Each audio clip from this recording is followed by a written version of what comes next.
Assalomu alaykum hurmatli talabalar. Men Davlat Fozil bo'laman. Nizomiy nomidagi Toshkent davlat pedagogika universitetining 4-bosqich talabasi hisoblanaman.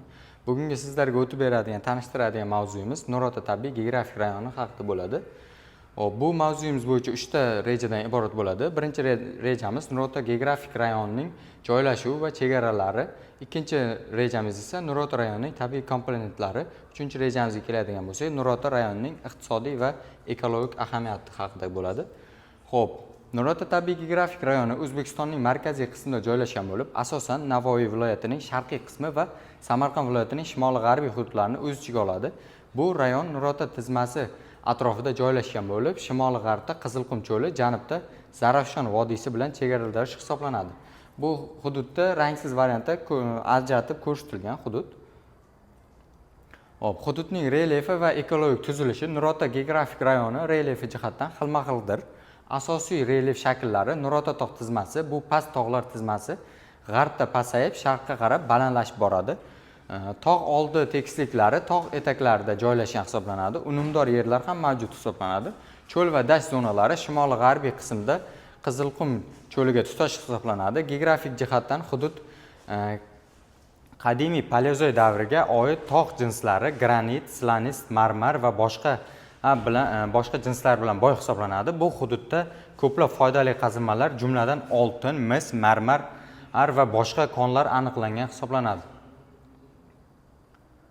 Xo'p, Nurota okrugining iqlimi, suv resurslari va tabiiy boyliklari iqlim okrug kontinental iqlim hukm suradi. Yozi issiq va quruq hisoblanadi. Qishi esa nisbatan sovuq va kam qorli bo'ladi. Yillik yog'in miqdori o'rtacha hisoblanadi 200-300 mm atrofida bo'ladi.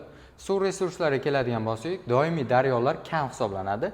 Tog'lardan oqib tushadigan mavsumiy soylar va buloqlar mavjud. Masalan, Fazlobod, Oqsoy buloqlari hisoblanadi. Yer osti suvlariga boy hisoblanadi bu hudud. Tabiiy boyliklari, foydali qazilmalar esa oltin, uran, marmar, ohaktosh, mis va boshqalar. Biologik resurslari tog' etaklarida o'simliklar, yovvoyi hayvonlar ham o'rmonlarda mavjud hisoblanadi. Turizm salohiyatiga keladigan bo'lsak, Nurota tog'lari Chashma ziyoratgohi, tarixiy obida va tog'li landshaftlar sayyohlar uchun jozibali makon hisoblanadi. Bu joyda o'sha tog'li manzaralar rasmlari ham keltirilgan. Xo'p, Nurota tizmasi va tog'oldi hududlari. Nurota tizmasi O'zbekistonning markaziy qismida qadimiy tog' tizmasi bo'lib, g'arbdan Qizilqum cho'li bilan, sharqda esa Zarafshon vodiysi bilan chegaradosh. Tizmaning eng baland nuqtasi taxminan 2169 metr balandlikda joylashgan. Tog' tizmasi qadimgi geologik tuzilishiga ega bo'lib, asosan granit, slanist, ohaktosh va marmar jinslaridan tashkil topgan. Tog'oldi hududlari bu tog' etaklarining joylashgan tekisliklar bo'lib, u yerlarda dehqonchilik va chorvachilik uchun qulay hisoblanadi. Ushbu zonalar suvga nisbatan boyroq bo'lib, ko'proq buloqlar, ariqlar va mavsumiy soylar ham mavjud. Xo'p, o'simlik va hayvonot dunyosi. O'simliklar dunyosiga keladigan bo'lsak, Nurota rayoni o'zining turli tuman o'simliklari qoplami bilan ajralib turadi. Tog'li hududlarda archazorlar, yantoq, sho'ra, qora saksovul, yovvoyi pista, bodom va boshqa butazorlar uchraydi. Bahor oylarida mart-aprel hududlarda esa hududda lola, qizg'aldoq, bo'zchechak kabi gullar, o'simliklar ko'p hisoblanadi. Xo'p, hayvonot dunyosiga keladigan bo'lsak, tog'da jayra, bo'ri, tulki, yovvoyi qo'y, qulon, ilon, kaltakesaklar ko'p uchraydi.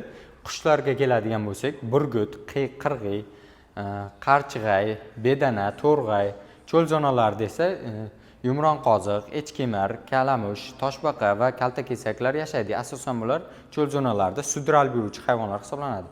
Hududda hayvonot va o'simliklar Qizil kitobga kiritilgan noyob turlar ham mavjud hisoblanadi.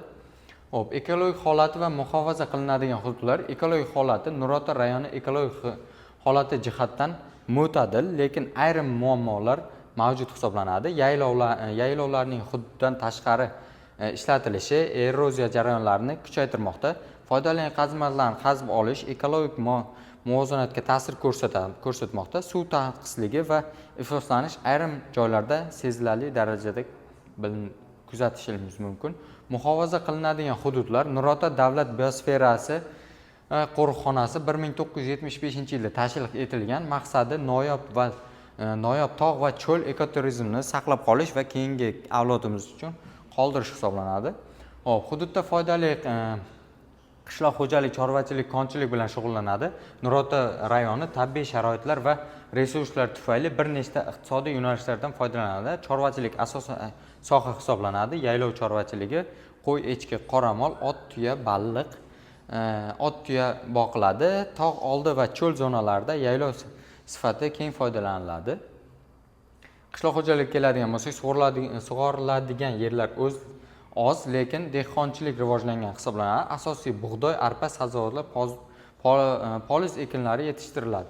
Tog' etaklarida esa uzum, anor yaxshi rivojlangan. Konchilik ham mavjud. Hududda boy foydali qazmalar, konlar mavjud. Oltin va mis konlari, masalan, Zarafshon, Navoiy konlari sanoati yaqin, ohaktosh, marmar, uran, temir rudasi konlari iqtisodiy rivojlanishning asosiy manbalaridan biri hisoblanadi. Aholi yashash sharoiti va tabiiy resurslardan foydalanish. Aholi asosan tog' etaklari va bo'ylarida yashaydi. Yashash manbalari chorvachilik, dehqonchilik, konchilik, mayda hunarmandchilik bilan shug'ullaniladi. Suv resurslari asosiy hayoti omil bo'lib, buloqlar, ariqlar, yer osti suvlari tayaniladi. Aholi ko'plab tabiiy resurslardan to'g'ri foydalanadi. Yaylov va o'rmonlardan, tog' jinslari va qurilish materiallaridan, o'simlik va hayvonot resurslari, dorivor o'simliklar, yovvoyi mevalar ham mavjud. Bugungi mavzuimiz shulardan iborat edi. Hammangizga e'tiboringiz uchun rahmat.